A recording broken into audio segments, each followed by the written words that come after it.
Hello అందరికీ, అందరు ఎలా ఉన్నారు ఫ్రెండ్స్? బాగున్నారా?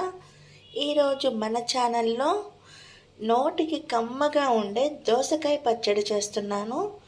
ముందుగా నేను ఒక దోసకాయని తీసుకున్నాను, కరివేపాకు, ఒక 10 నుంచి 15 పచ్చిమిరపకాయలు, ఒక 2 టమాటాలు, అలానే కొత్తిమీర, ఇక్కడ ఒక 2-3 స్పూన్లు పల్లీలు వేసుకుంటాను. ఈ పల్లీలు వేస్తే పచ్చడి అనేది చాలా టేస్టీగా ఉంటుంది. ఈ రెసిపీ నేను ఎలా చేస్తానో మీరు కూడా చూసేయండి ఫ్రెండ్స్. ముందుగా దోసకాయని పైన ఉన్న చెక్కు మొత్తం కూడా నీట్గా తీసేసుకొని దీన్ని సన్న ముక్కలుగా కట్ చేసేసుకోవాలి. ఈ విధంగా సన్న ముక్కలుగా కట్ చేసుకోవాలి. నేను పైన పొట్టు మొత్తం తీసేసి కట్ చేసిన తర్వాత ఒకసారి చూపిస్తాను ఫ్రెండ్స్. చూడండి, టమాటా ముక్కలు అయితే ఈ విధంగా కట్ చేసుకున్నాను. పచ్చిమిరపకాయలు కూడా ఇలా మధ్యలోకి కట్ చేసుకొని వేసుకోండి. మనకి మిరపకాయలు వేపేటప్పుడు అవి చిటపటలాడుతూ పైన పడుతూ ఉంటాయి, అందుకని ఈ విధంగా ముక్కలుగా కట్ చేసుకోండి. తర్వాత దోసకాయని ఈ విధంగా కొన్నేమో ఒక సగం బద్దేమో కొంచెం పెద్ద పెద్ద ముక్కలుగా కట్ చేసుకొని వేసుకోండి ఫ్రెండ్స్. ఇంకొక సగం ముక్కేమో సన్న ముక్కలుగా కట్ చేసుకోవాలి. ఇప్పుడు రెసిపీ ఎలా చేయాలో చూపిస్తాను. సన్నగా మనకి ఈ విధంగా సన్నగా కట్ చేసుకొని పచ్చడిలో వేసుకోవాలి. ఇంత చిన్న చిన్న ముక్కలుగా, మరీ పెద్ద ముక్కలు కాకుండా మరీ చిన్న ముక్కలు కాకుండా మిక్సీ పట్టుకోవాలి మనం. ఈ విధంగా కొన్నేమో పెద్ద ముక్కలు, ఇంకొక సగం ముక్కేమో సన్న ముక్కలుగా కట్ చేసుకుంటాను ఫ్రెండ్స్. ఇక్కడ పచ్చడి ప్రిపేర్ చేయటం కోసం ప్యాన్ పెట్టేసుకున్నాను. అందులో పల్లీలు వేసుకోవాలి. ఒక 2-3 స్పూన్లు పల్లీలు వేసుకొని చక్కగా సిమ్లో పెట్టుకొని ఎర్రగా వేగేంత వరకు వేయించుకోవాలి. ఈ పల్లీలు వేగుతున్న టైంలోనే మనకి తుంపి పెట్టుకున్న పచ్చిమిరపకాయ ముక్కలు కూడా వేసుకొని వేయించుకోవాలి. పచ్చిమిరపకాయ ముక్కలు అనేవి మీ ఘాటును బట్టి మీరు తీసుకోండి ఫ్రెండ్స్. కొంచెం పచ్చడి అనేది స్పైసీగా ఉంటేనే బాగుంటుంది. మీకు ఎంత తినగలిగితే కారం అనేది అన్ని పచ్చిమిరపకాయలు తీసుకోండి. ఈ పచ్చడి చాలా బాగుంటుంది ఫ్రెండ్స్. ఈ విధంగా ఒకసారి ట్రై చేయండి. ఈ పల్లీలు పచ్చిమిరపకాయలు కూడా మంచిగా వేగిస్తాను ఫ్రెండ్స్. పచ్చిమిరపకాయలు పల్లీలు కూడా మంచిగా వేగిపోయాయి. ఈ విధంగా వేయించేసుకోవాలి. ఇప్పుడు అన్నీ కూడా ఒక ప్లేట్లోకి తీసేసుకోవాలి. తీసుకొని చల్లార్చుకొనివ్వాలి. అన్నీ కూడా ప్లేట్లోకి తీసేసుకుంటాను. పల్లీలు పచ్చిమిరపకాయలు కూడా మంచిగా వేయించేసుకున్నాను. అదే ప్యాన్లో మనం కొంచెం పెద్ద ముక్కలుగా కట్ చేసుకున్నాం కదా, దోసకాయ ముక్కలు వేసుకోవాలి. అలానే టమాటా ముక్కలు కూడా వేసుకోవాలి. వేసుకొని కొంచెం టమాటా ముక్కలు దోసకాయ ముక్కలు మధ్య అంతవరకు వేయించుకోవాలి ఫ్రెండ్స్.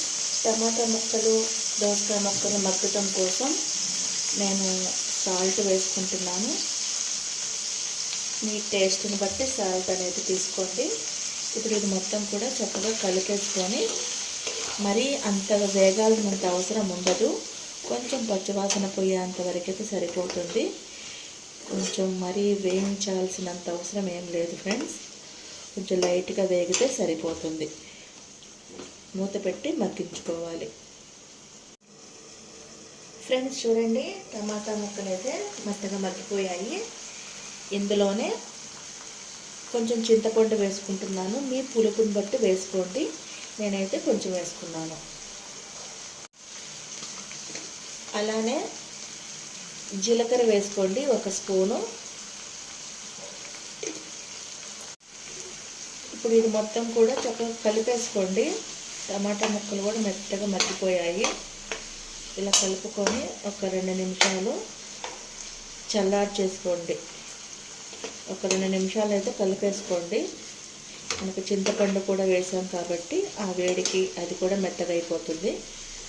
ఇప్పుడు స్టవ్ ఆపేసేసి ఈ మిశ్రమం చల్లార్చుకొని మిక్సీ పట్టుకోవాలి.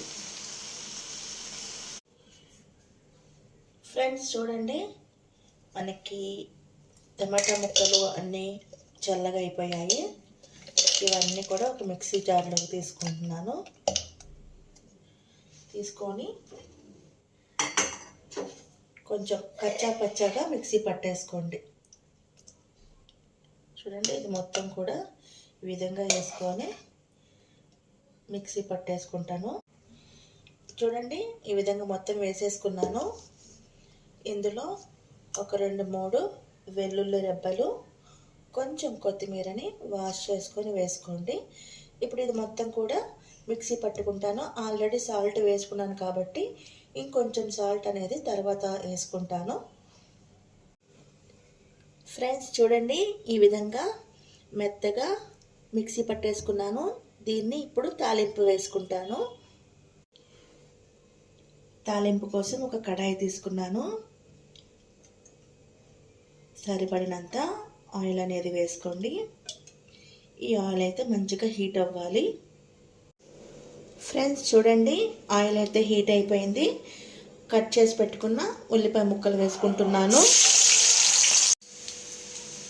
ఇలా ఆనియన్స్ వేగిన తర్వాత వెల్లుల్లి రెబ్బలు 2, 1 స్పూన్ పచ్చెనగపప్పు, 1 స్పూన్ మనకి మినప్పప్పు, అలానే 1 స్పూన్ జీలకర్ర, 1 స్పూన్ ఆవాలు, ఇవన్నీ కూడా ఇందులో వేసుకొని మనకి మంచిగా కలర్ వచ్చేంత వరకు వేయించుకోవాలి. ఈ పోపు అనేది ఈ విధంగా వేయండి, పచ్చడికి మరింత టేస్ట్ అనేది వస్తుంది. ఫ్రెండ్స్ ఇలా చక్కగా వేగాలి. మనకి ఆ పోపు వాసన అనేది బాగా రావాలి. ఫ్రెండ్స్ చూడండి, తాలింపు అయితే మంచిగా వేగిపోయింది. ఇక్కడ 2 ఎండుమిరపకాయలు, కరివేపాకు, కొత్తిమీర వేసేసుకున్నాను. ఒక 2 నిమిషాలు చక్కగా ఇలా కలిపేసుకోవాలి. ఎండుమిరపకాయలు కూడా వేగితే తాలింపు అనేది మంచిగా వేసుకోండి ఫ్రెండ్స్, కమ్మగా ఉంటుంది పచ్చడి అనేది. ఇప్పుడు మిక్సీ వేసుకున్న ఈ పచ్చడిని వేసుకోవాలి.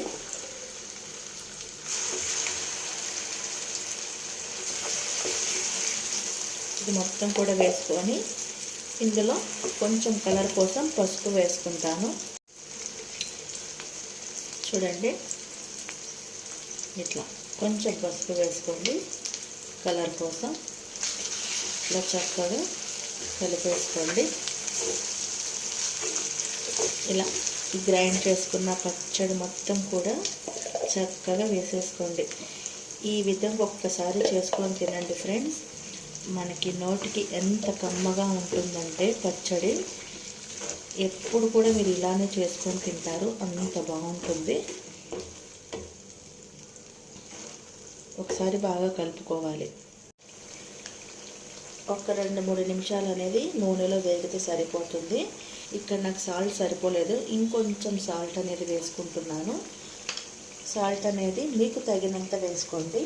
ఇలా సాల్ట్ వేసిన తర్వాత నేను ఒక దోసకాయలో సగమేమో కొంచెం పెద్ద ముక్కలుగా చేసుకొని పచ్చడిలో వేసుకొని మిక్సీ చేసుకున్నాను.